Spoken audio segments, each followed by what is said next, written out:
Hi friends, welcome back to my channel. నేను చెప్పాను కదా, రెండవ పార్ట్. బ్రిటిష్ వారు చేసిన చట్టాలను రెండు రకాలుగా చెప్పవచ్చు. 1773 1858 మధ్య ఈస్ట్ ఇండియా కంపెనీ పరిపాలనను నియంత్రించడానికి చేసిన చట్టాలు. దీనినే కంపెనీ పాలన అంటారు. అంటే ఈస్ట్ ఇండియా కంపెనీ పరిపాలనను నియంత్రించడానికి చేసిన చట్టాలు. ఓకే, అర్థమవుతుందా? 1858 1947 మధ్య దేశంలో మంచి పరిపాలన అందించడానికి చేసిన చట్టాలు. అంటే 1858 1947 మధ్య మన దేశంలో మంచి పరిపాలనను అందించడానికి చేసిన చట్టాలు. దీనిని చక్రవర్తి పాలన అంటారు. అంటే బిట్ వచ్చి ఎలా ఉంది, వెరీ వెరీ వెరీ ఇంపార్టెంట్. ఇది గుర్తుపెట్టుకోండి. 1858కి ముందు చేసిన చట్టాలను చార్టర్ చట్టాలు అంటారు. 1858కి ముందు చేసిన చట్టాలు చార్టర్ చట్టాలు. 1858 తర్వాత చేసిన చట్టాలు కౌన్సిల్ చట్టాలు లేదా భారత ప్రభుత్వ చట్టాలు. ఓకే, గుర్తుపెట్టుకోండి. చార్టర్ చట్టాలు చూడండి ఎన్ని ఉన్నాయో. చార్టర్ చట్టాలు చెప్పాను కదా, 1858కు ముందు ఉన్న చట్టాలని. 1 రెగ్యులేటింగ్ చట్టం 1773. 2 పిట్స్ ఇండియా చట్టం 1784. గుర్తుంచుకోండి. ఈ చట్టాల గురించి మరలా వివరంగా చెప్తాను నేను. మరలా 1793లో ఒక చార్టర్ చట్టం, 1813లో ఒక చార్టర్ చట్టం, 1833లో చార్టర్ చట్టం, 1853లో ఒక చార్టర్ చట్టం. తర్వాత కౌన్సిల్ చట్టాలు. కౌన్సిల్ చట్టాలు ఎన్ని ఉన్నాయంటే 3 ఉన్నాయి. 1861లో ఒకటి, 1892 ఒకటి, 1909 ఒకటి. భారత ప్రభుత్వ చట్టాలు 1858, 1919, 1935. బ్రిటిష్ వారు మొట్టమొదటిసారిగా చేసిన చట్టం 1773 రెగ్యులేటింగ్ చట్టం. బ్రిటిష్ వారు చేసిన చివరి పరిపాలనా చట్టం 1935 భారత ప్రభుత్వ చట్టం. బాగా గుర్తుపెట్టుకోండి, చాలా ఇంపార్టెంట్ ఇది. ఎగ్జామ్స్లో కూడా రావచ్చు. మొదటిసారిగా చేసిన చట్టం 1773 రెగ్యులేటింగ్ చట్టం. చివరిగా చేసింది 1935 భారత ప్రభుత్వ చట్టం.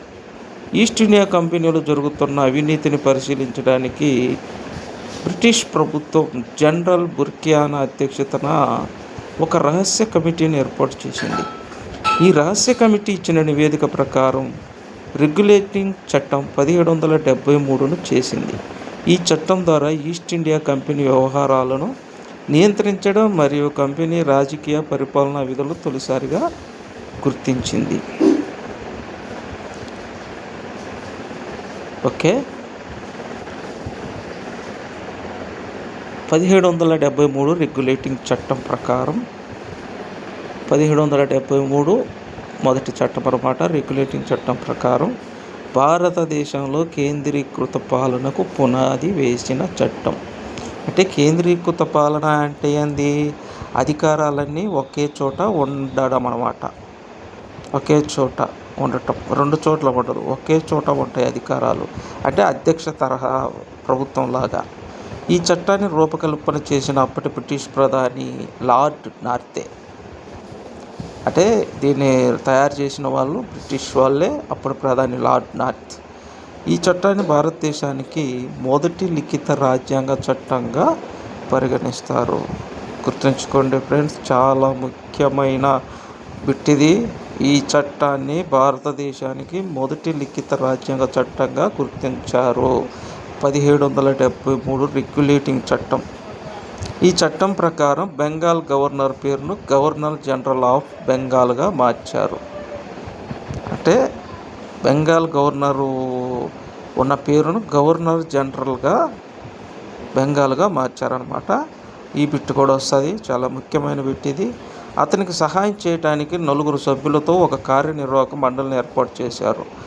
ఈ గవర్నర్ జనరల్ ఆఫ్ బెంగాల్కు సాయం చేయడానికి 4 సభ్యులతో కార్యనిర్వాహక మండలి కూడా ఏర్పాటు చేశారు అన్నమాట.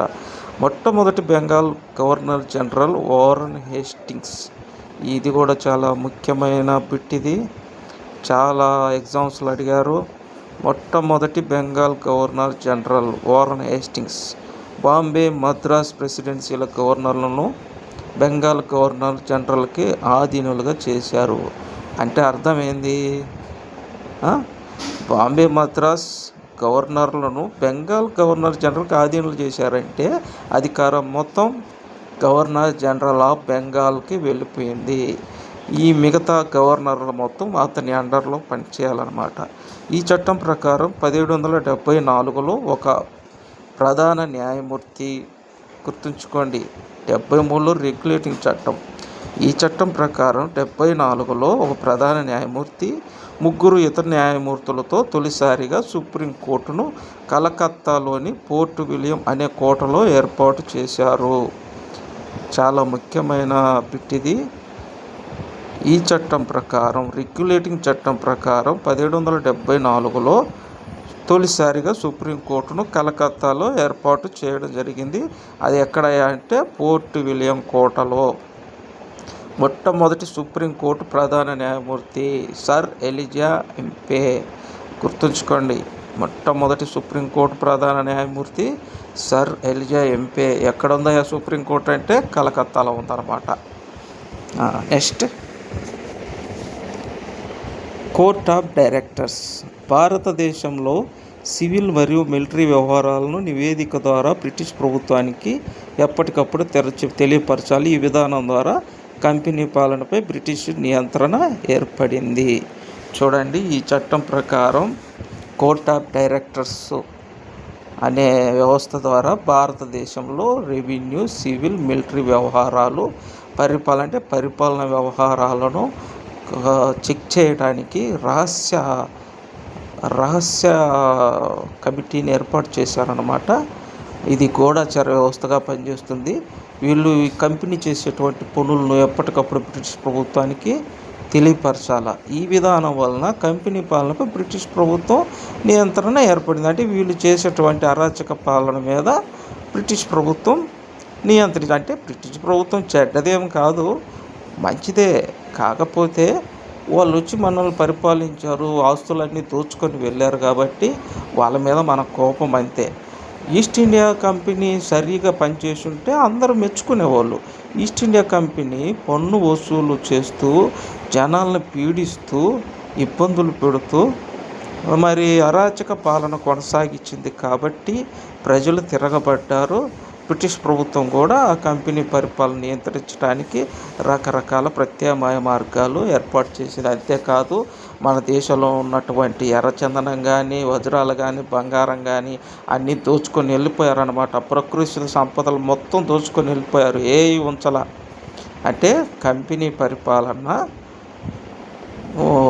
అణిచివేయటానికి, నియంత్రించడానికి కోర్ట్ ఆఫ్ డైరెక్టర్స్ ఏర్పాటు చేసింది బ్రిటిష్ ప్రభుత్వం. 1773 రెగ్యులేటింగ్ చట్టంలోని లోపాలను సవరించడం కోసం సవరణ చట్టం 1781ను బ్రిటిష్ పార్లమెంట్ ఆమోదించింది. దీని ద్వారా ఇండియాలో బ్రిటిష్ పాలిత ప్రాంతాలను ప్రకటించారు. చూడండి, 1773 చట్టాన్ని మళ్ళీ సవరించారు. 1781లో బ్రిటిష్ పార్లమెంట్లో ఆమోదించారు. దీని ద్వారా ఇండియాలో బ్రిటిష్ పాలిత ప్రాంతాలను ప్రకటించారు. అంటే డైరెక్ట్ కంపెనీ పరిపాలన కాకుండా డైరెక్ట్ బ్రిటిష్ ప్రభుత్వమే పైనుంచి పరిపాలించేలాగా ప్రకటించారనమాట. ఈ చట్టాన్ని యాక్ట్ ఆఫ్ సెటిల్మెంట్ అని కూడా అంటారు, గుర్తుంచుకోండి. 1781 సవరించిన చట్టం. 1773 రెగ్యులేటింగ్ చట్టాన్ని సవరించారు 1781లో. ఈ చట్టాన్ని యాక్ట్ ఆఫ్ సెటిల్మెంట్ అంటారనమాట. ఇవి అందరూ చెప్పరు, కొన్ని బుక్స్లో ఉంటాయి, కొన్ని బుక్స్లో ఉండవు. కాబట్టి మీకు మంచిదే తెలియజేస్తున్నాను, గుర్తుంచుకోండి. పైన ఫ్యాన్ తిరుగుతుంది, పేపర్ లేస్తుంది. తర్వాత 1784 ఫిట్స్ ఇండియా చట్టం. 1784 అంటే ఇవన్నీ చార్టర్ చట్టాలు అనమాట. 1853 దాకా చార్టర్ చట్టాలు ఉన్నాయన్నమాట. కౌన్సిల్ చట్టాలు 1861 నుంచి మొదలవుతాయి అన్నమాట. 1784 ఫిట్స్ ఇండియా చట్టం ఏంటంటే, ఈ చట్టాన్ని 1773 రెగ్యులేటింగ్ చట్టంలోని లోపాలను సరిదిద్దడానికి చేశారు.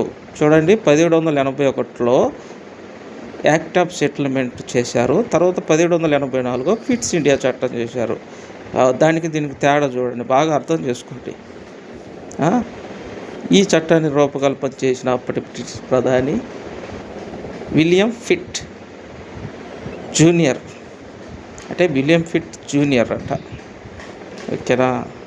ఈ చట్టం ప్రకారం భారతదేశంలో ఈస్ట్ ఇండియా కంపెనీలో మొదటిసారిగా ద్వంద్వ పాలన ప్రవేశపెట్టారు. అనగా వ్యాపార విధులను మరియు రాజకీయ విధులను వేరు చేశారు. బాగా గుర్తుంచుకోండి. 1773 చట్టం రెగ్యులేటింగ్ చట్టం ప్రకారం ఏం జరిగింది? పాలన మొత్తం ఒకే చోటకి, అంటే ఏకకేంద్ర పాలన వచ్చింది, అధ్యక్ష తరహా ప్రభుత్వం. 1784 చట్టం ప్రకారం ఏమొచ్చింది? ద్వంద్వ పాలన ప్రవేశపెట్టారనమాట. అంటే వ్యాపార విధులనేమో ఒకవైపు, రాజకీయ విధులను ఒకవైపు వేరు చేశారనమాట. కోర్ట్ ఆఫ్ డైరెక్టర్స్ను వ్యాపార విధులను పర్యవేక్షించడానికే పరిమితం చేసి, రాజకీయ విధులను పర్యవేక్షించడానికి బోర్డ్ ఆఫ్ కంట్రోల్ అనే కొత్త మండలిని ఏర్పాటు చేశారు. అంటే కోర్ట్ ఆఫ్ డైరెక్టర్స్ ఎందుకు నియమించారు? గూఢచార వ్యవస్థలాగా పనిచేయడానికి నియమించారు. అది కూడా దేని మీద? కంపెనీ పరిపాలన మీద ఎప్పటికప్పుడు రహస్యాలను, వ్యవహారాలను బ్రిటిష్ ప్రభుత్వానికి ఇవ్వటానికి కోర్ట్ ఆఫ్ డైరెక్టర్స్ను నియమించారనమాట. ఈ కోర్ట్ ఆఫ్ డైరెక్టర్స్ను వ్యాపార విధులను పర్యవేక్షించడానికి ద్వంద్వ పాలనలో 2 పాలనలు వచ్చినాయి కాబట్టి ఈ కోర్ట్ ఆఫ్ డైరెక్టర్స్ను వ్యాపారాలకి పర్యవేక్షించారనమాట. రాజకీయ విధులను పర్యవేక్షించడానికి బోర్డ్ ఆఫ్ కంట్రోల్ అనే కొత్త మండలిని ఏర్పాటు చేశాడు. అంటే రాజకీయ విధులను పరీక్షించడానికి బోర్డ్ ఆఫ్ కంట్రోల్ అంటే అది కొత్త మండలి అనమాట. కొత్తగా తయారు చేశారు 1784 చట్టం ప్రకారం. ఓకే ఫ్రెండ్స్, మరి తర్వాత చట్టాలు ఉన్నాయి. 1793 చార్టర్ చట్టాలు మొత్తం 4 ఉన్నాయి. ఆ 4 చట్టాల గురించి మరలా వీడియోలో నేను వివరంగా చెప్తాను. దయచేసి మొత్తం అర్థం చేసుకోండి. అందరు చెప్పరు, అన్ని బుక్కుల్లో ఉండదు ఇలాంటి మ్యాటరు. నా దగ్గర ఉన్న బుక్లోనే ఉన్నది ఫ్రెండ్స్. ఈ మ్యాటర్లో ఉన్నటువంటి క్వశ్చన్లే వస్తాయి ఎగ్జామ్స్లో. చాలా వెరీ వెరీ ఇంపార్టెంట్ బిట్స్ ఉన్నాయి. కాబట్టి అందరూ నా వీడియో చూసి తెలుసుకోండి, నోట్స్ కూడా రాసుకోండి. నేను చెప్పేది మొత్తం ఈ బుక్లో ఉన్నదంతా ముఖ్యమైన పాయింట్స్. ఏదైనా బిట్స్ కానీ కావాల్సి ఉంటే నోట్స్ రాసుకోండి. మీకు ఏదన్నా డౌట్స్ కానీ ఉంటే నాకు కామెంట్ చేయండి మెసేజ్లో. అలాగే నా ఛానల్ సబ్స్క్రైబ్ చేయండి, లైక్ చేయండి.